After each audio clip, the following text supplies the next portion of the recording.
Issue 249. We start out with Tails explaining what the bioanalyzer does, finally. It scans someone's genetic and physical makeup before roboticizing them, and it's needed because it still has the data from when Sally was roboticized, allowing her to be changed back.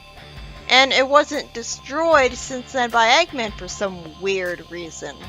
I have a question. If devices like this can be made, why didn't Rotor make one and use one on each of his friends just in case, and everyone just in case?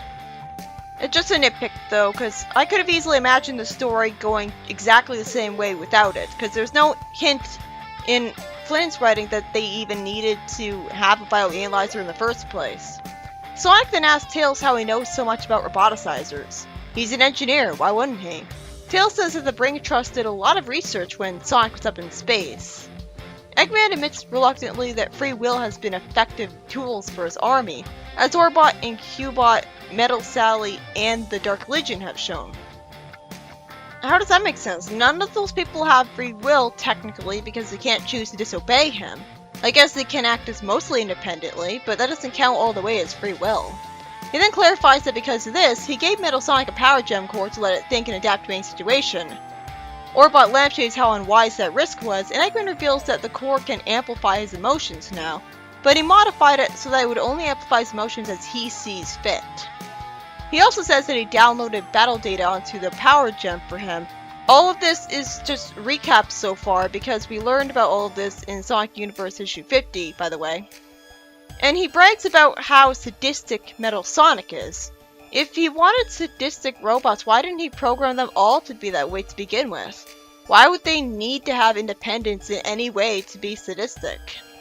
The minute they all show up at the Nanite City, Emerald and Metal Sonic follow them there to once again wonder why Nicole couldn't bring the force field up to prevent them from getting in. The minute Silver gets knocked out, Mecha Sally immediately springs back to life and attacks Sonic. This really annoyed me because Silver should have made her damaged enough by moving parts around her with telekinesis to not be able to attack them. That's why she got disabled in the first place, right? Was he keeping her unconscious with his telekinesis and that's it? I mean, Shard blatantly said that his telekinesis short-circuits robots, so he short-circuited her. But wouldn't that kill her? And so that couldn't be it.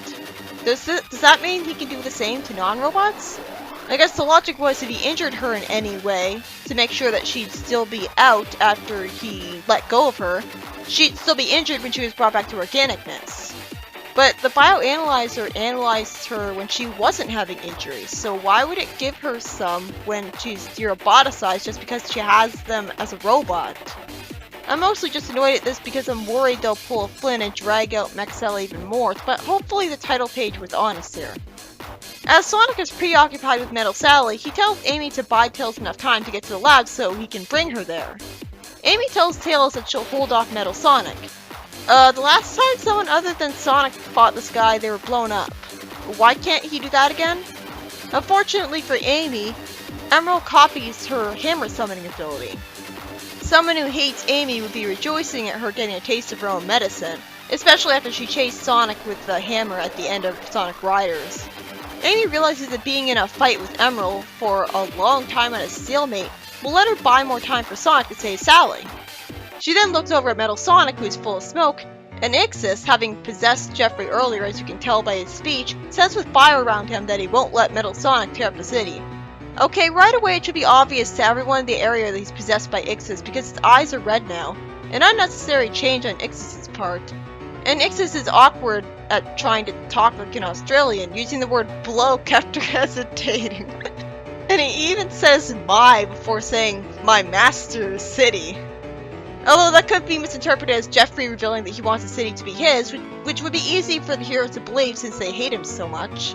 I mean, they easily jumped to the conclusion that maybe he was working for Eggman because the Death Egg showed up right as he showed up.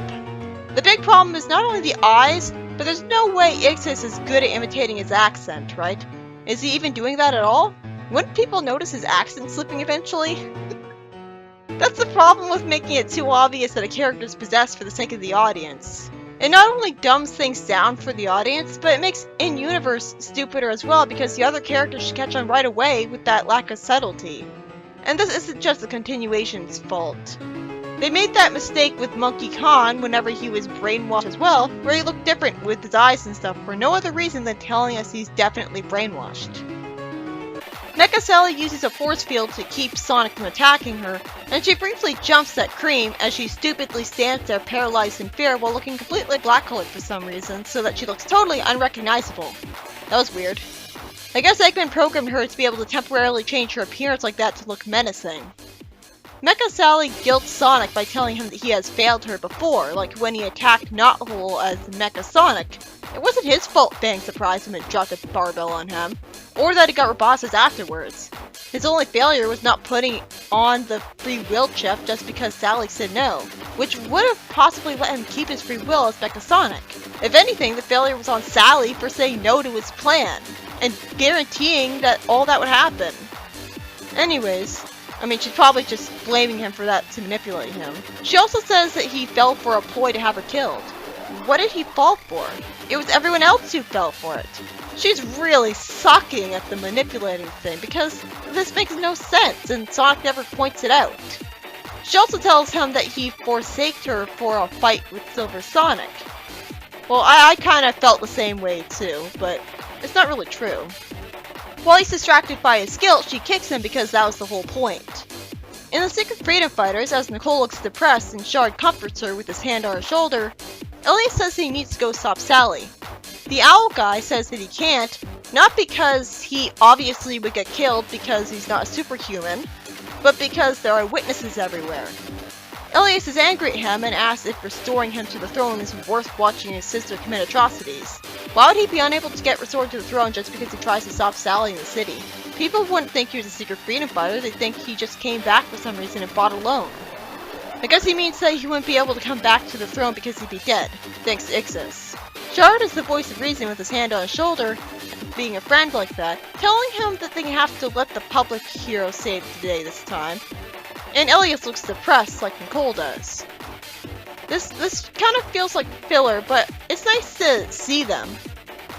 Silver finally wakes up and telekinetically grabs Emerald, allowing Amy to have a chance to hit him. She thanks Silver, saying that she hasn't had a hammer fight like this since Rosie. Silver says they should go deal with Metal Sonic too, and they probably get confused at seeing Ixis and Jeffrey's body use a floating Chaos Emerald attack to his hair to, cover Metal Sonic in purple smoke?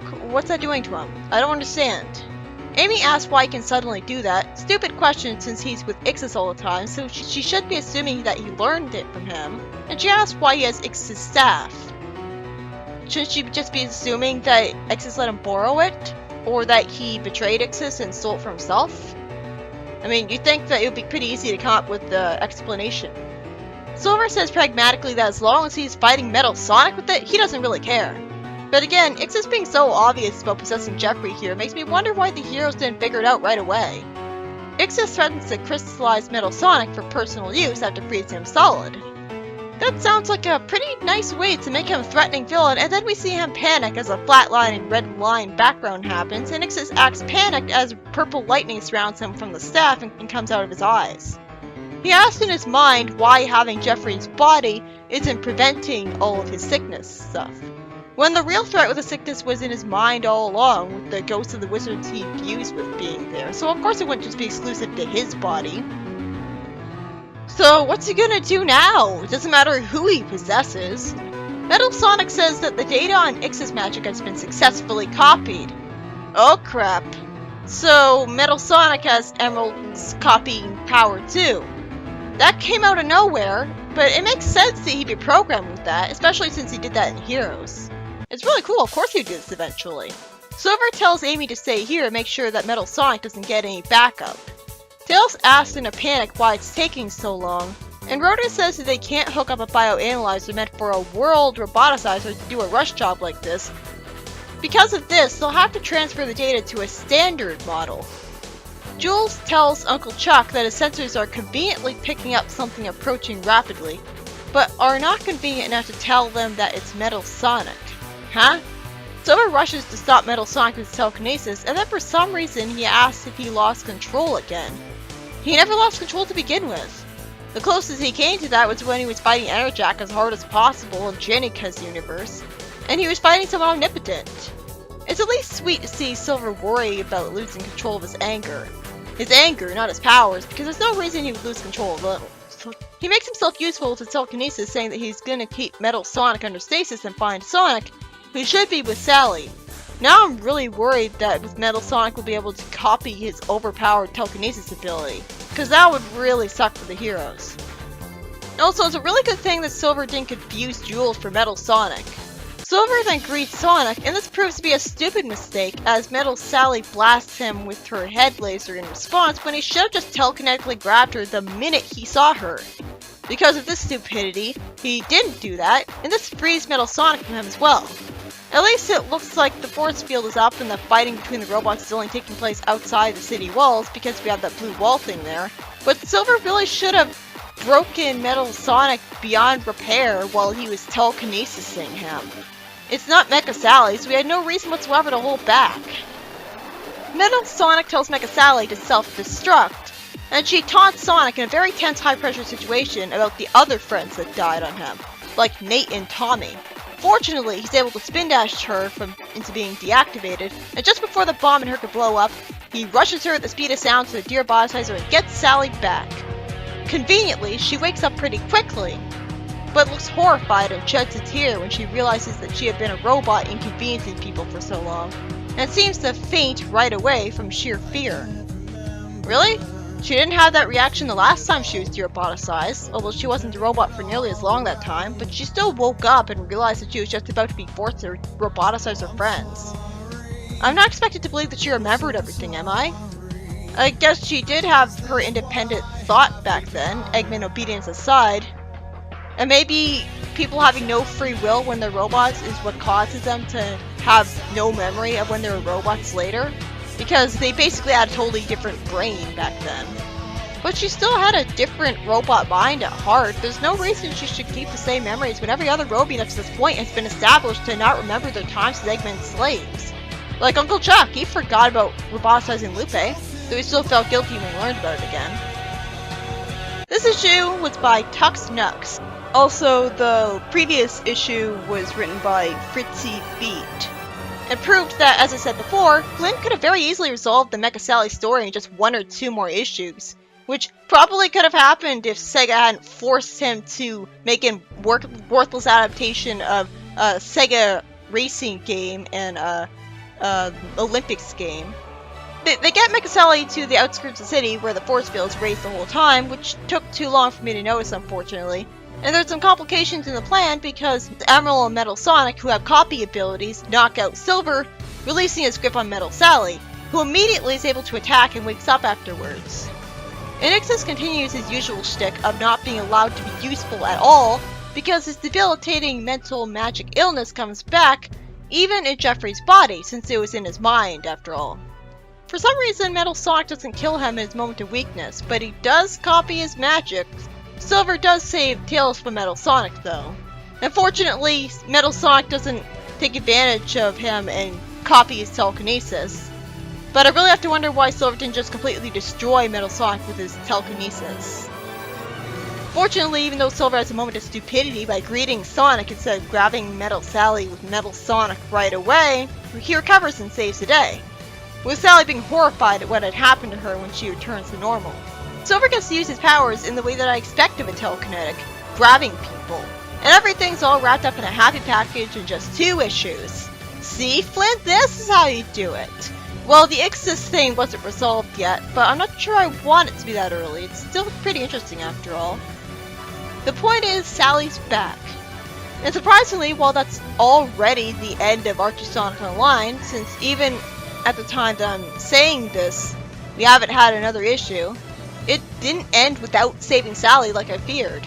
I mean, the only cliffhanger it resolved was Sally's. We didn't see one panel get spared for Antoine waking up and Bunny flying home with cyber glimpse, which would have been really easy to draw.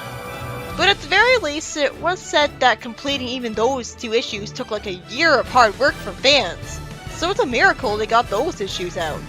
I'm just thankful that they at least proved that Sally could have a good resolution.